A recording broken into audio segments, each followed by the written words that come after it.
pa, siya din alam niya kung anong mga, sabi nga natin, hindi kinakailangan natin sa legislatura, lalo na sa Senado, yung meron lang kayong isang kaalaman. Kumbaga dapat iba't iba yung industriya ng inyong pinagmulan, sapagkat iba't iba din ang katayuan ng Pilipino na dapat isulong mo na batas para sa kanilang kapakanan. Dito si De La Rosa, isusulong niya yung kapakanan ng ating mga kapulisan, ating kasundaluhan, sapagkat sila yung nagbabantay ng ating katahimikan, di ba? Peace and order nandyan. At alam din naman niya kung paano makitungo sa mga sibilyan, sa publiko, paano niya babalansahin yun. Diba? Saka, korupsyon, meron ka bang nabalitaan na korupsyon o korap itong mga taong ito? Simula kay Bongo, kay Rodante Marcoleta, at kay Bato de la Rosa? Wala. Diba? Iyan sila, katulad ng natin sila. Diba? Nanggaling sa mababa. Diba? Kaya nauunawaan nila tayo.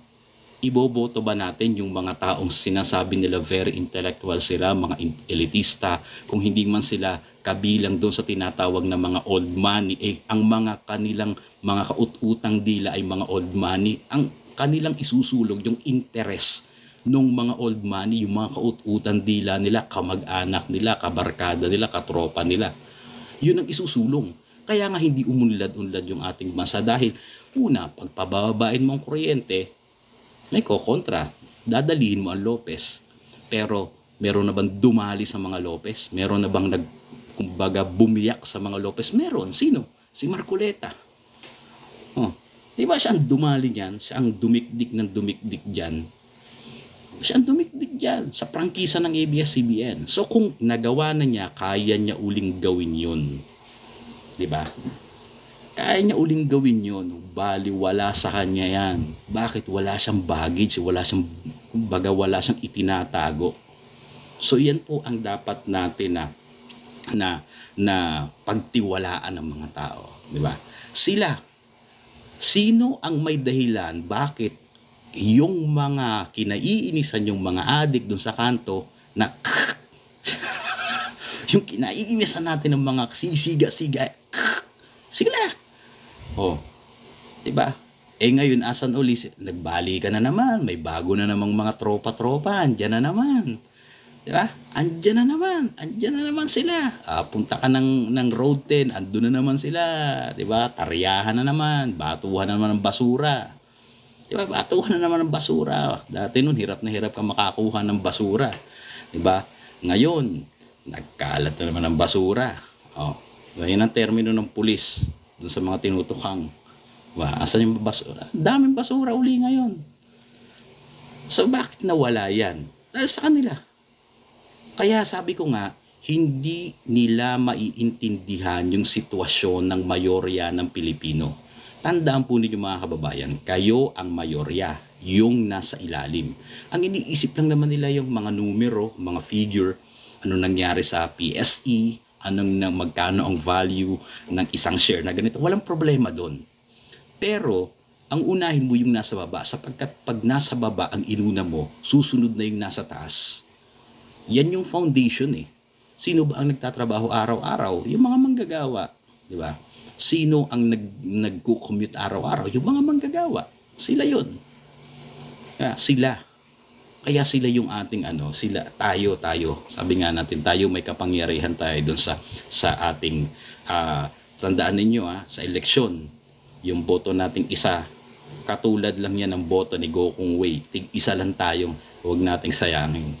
So dito natin ipagkatiwala. Sapagkat sabi nga natin, isang team po sila. Team sila. Kahit paanong galing at ng isang ibinoto natin, kung yung layunin naman niya, hindi sila same frequency nung kanyang makasama doon sa Senado, anong mangyayari doon sa magandang hangarin kunwari ni Marcoleta na pababain ng kuryente? Sige nga, gusto niyang pababain ng kuryente, ayaw talakayin ng mga kasama niya. Ayaw isulong sapagkat takot sa mga Lopez, sapagkat takot doon sa mga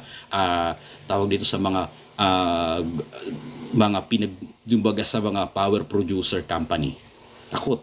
O kaya naman may utang na loob. Pero itong mga to, pag sinabi ni Marcoleta, ito ang gawin natin, imbestigahan natin ang Meralco, imbestigahan natin yung mga power producer na yan. Pag itong mga kasama niya, sila Atty. Jimmy Bondoc, sila Vic Rodriguez, si Bato, si Bongo, may baggage ba sila, may utang na loob? Wala.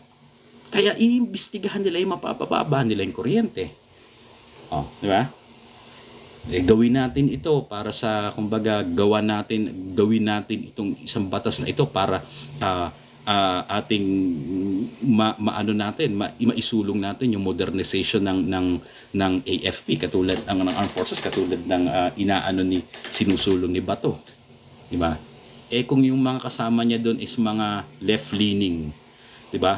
Katulad nila Ontiveros, katulad nila na tumatakbon sila Kiko Pangilinan, di ba? Katulad nila Bam Aquino na left-leaning, di umano'y progressive.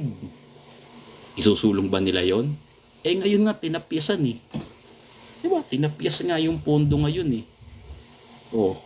Ano mangyayari? Bagsak ang bansa natin. Sapagkat tandaan po ninyo, sa pagboto talaga natin, dapat ang iboto natin yung isang team. Yun po ang rationale behind that. Bakit isang team? Siyam na nga lang sila eh.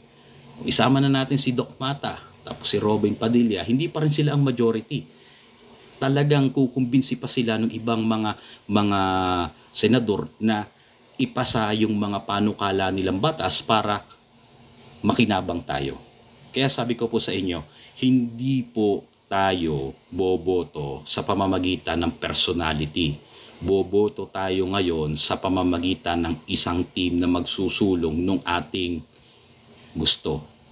Tanggalin na natin yung isipan natin, sapagkat yan po ay lehislatura po yan, hindi po yan executive. Sa executive po, titingnan natin individually. Kunwari, governor, yun ang dapat, governor, kinakailangan tough yung isang governor, isang mayor, ganun. Pero sa legislative po, department, lalo na sa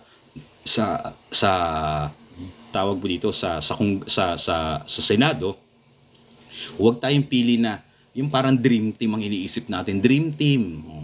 Itong magaling, itong magaling, itong magaling. Nagsama-sama na. Sa'yo, sa tingin mo magaling, magsasama-sama sila. Pinagsama-sama mo yung magagaling na yon. Kunwari, 24, bumili ka ng 12, binoto mo yung 12, pareho, magagaling lahat yon.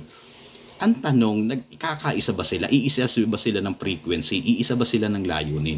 Iisa ba ang kanilang pulisiya na isusulong? Hindi. Kaya kahit anong galing yan, pag naglabo-labo na po yan, naglabo-labo na sila doon sa Kongreso, walang matatapos na batas. Walang matatapos na batas. Pero kung iboboto natin, PDP laban, straight, may team na. Konti na lang ang kanilang hatakin na pumayag dun sa mga isusulong nilang batas.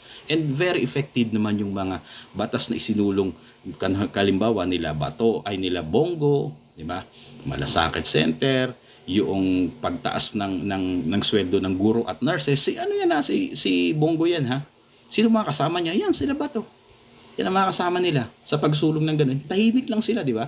Hindi sila yung maingay sa Senado, yung puro media